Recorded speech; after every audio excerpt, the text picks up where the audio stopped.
Muchas gracias. Bienvenido, señor gobernador. Muchas gracias, senador Yunes. Bueno, es, si no me equivoco, la tercera vez que nos visita aquí en el Senado y tenemos la misma historia.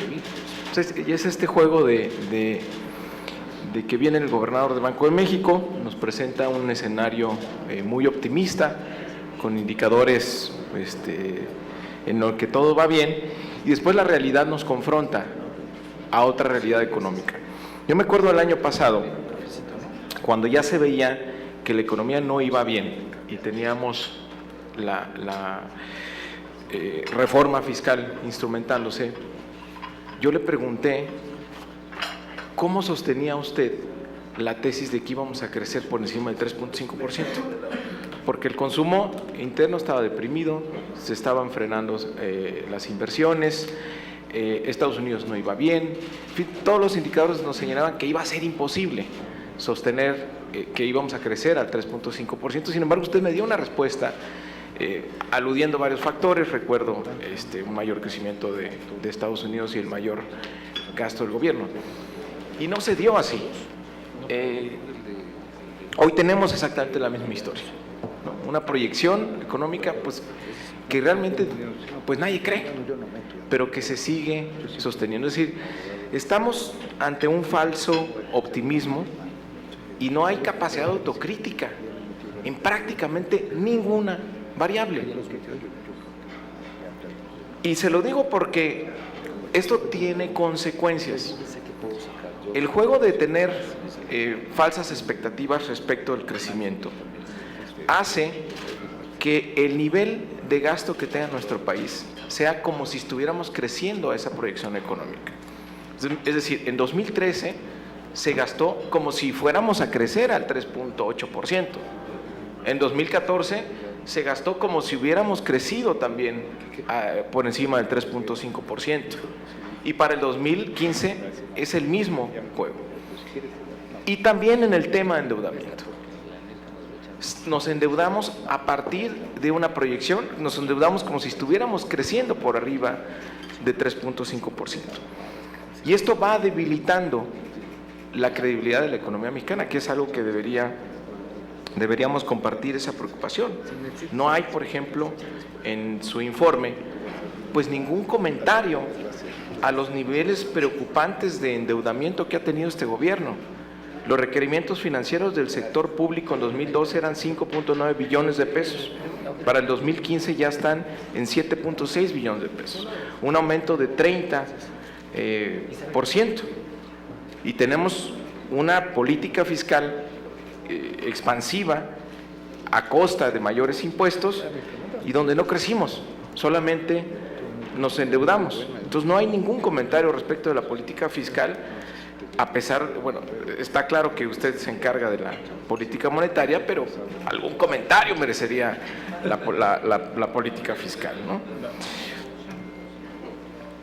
Y justamente creo que ya no podemos seguir con un Banco de México que se felicite de cumplir un mandato que ya es muy corto para la realidad mexicana. Es decir, que tengamos inflación estable, pero ¿a costa de qué? Ya lo señalaba aquí la senadora Dolores Padierna. La política salarial sigue siendo el ancla de la inflación. A mí me sorprendió mucho la reacción que usted tuvo cuando se empezó a hablar de un aumento del salario mínimo. Su reacción inmediata fue que una política de recuperación salarial sería inflacionaria. No sé si usted tenga evidencia en el banco, si se tengan estudios, si se tenga pues algún tipo de información que nos pueda compartir, o simplemente está defendiendo el principal instrumento de control de la inflación en México, que sigue siendo esta contención salarial, porque ya nos ha salido muy caro. Si bien es cierto, tiene beneficios el control de la inflación, el costo al que lo hemos hecho en este país pues es dramático, que es una pérdida del poder adquisitivo de las grandes mayorías, que es una mayor intensidad de la pobreza, que tengamos un mercado interno deprimido y pues que el nivel de vida se siga deteriorando. Entonces, creo que una política monetaria exitosa pues debería enfrentar el reto integral de estar acompañando un objetivo de generar crecimiento económico sin presiones inflacionarias. Y yo creo que ya no hay que esperar si se cambia el mandato o no. Creo que Banco de México, en una actitud responsable con el país, pues debería empezar como a hablar un poco de esto, porque seguimos celebrando las cifras de control de la inflación, pero a un costo altísimo para millones de mexicanos. Y luego cuando se plantean alguna posibilidad como el tema de los salarios, pues la respuesta es inmediata y se cierra esa posibilidad. Respecto del tipo de cambio, me gustaría que nos comentara un poco, hizo un comentario usted a los medios hace una semana, me parece, donde decía que, bueno, prácticamente milagro, no había habido efecto inflacionario de la mayor depreciación. Quisiera que seguramente usted tiene, pues ya se respondió esa incógnita de por qué no ocurrió, tal vez tenga que ver con el componente de las importaciones, pero me gustaría que comentara al respecto. También quisiera preguntarle a cuánto asciende ya, y ya es una gráfica que omitió de su presentación, antes sí no las traía, ¿cuál es el porcentaje o el monto de tenencia por parte de extranjeros de bonos gubernamentales? ¿Qué porcentaje representa de las reservas internacionales? ¿Y en cuánto se ha incrementado la demanda por CETES en el último año por parte de los extranjeros en nuestro país? Y si se tiene algún cálculo de escenarios de probable salida de capitales ante cambios distintos, a distinto ritmo, por parte de la FED, si se tienen pruebas de estrés en los distintos bancos a partir de cuál es la tenencia de estos bonos gubernamentales en las distintas instituciones financieras, es decir, si tenemos ya escenarios para que no nos vayan a agarrar con los dedos en la puerta el cambio en la FED, porque se dice en el exterior y se dice en todos lados que México está preparado para este cambio en la política monetaria de la FED. Bueno, pues que nos dé un poco más de evidencia, no nada más decir, bueno, pues tenemos tanto de reservas internacionales y con eso nos vamos a defender. Pues hay que ver el grado de riesgo, pues tiene que ver pues con los capitales golondrinos que se irían, con la tendencia de bonos gubernamentales en manos de extranjeros. Si tiene algún tipo de escenarios. Y bueno, la conclusión es que en este país nadie se hace responsable del crecimiento económico. El Banjico ve por la inflación, por su meta inflacionaria, a costa de tener salarios deprimidos.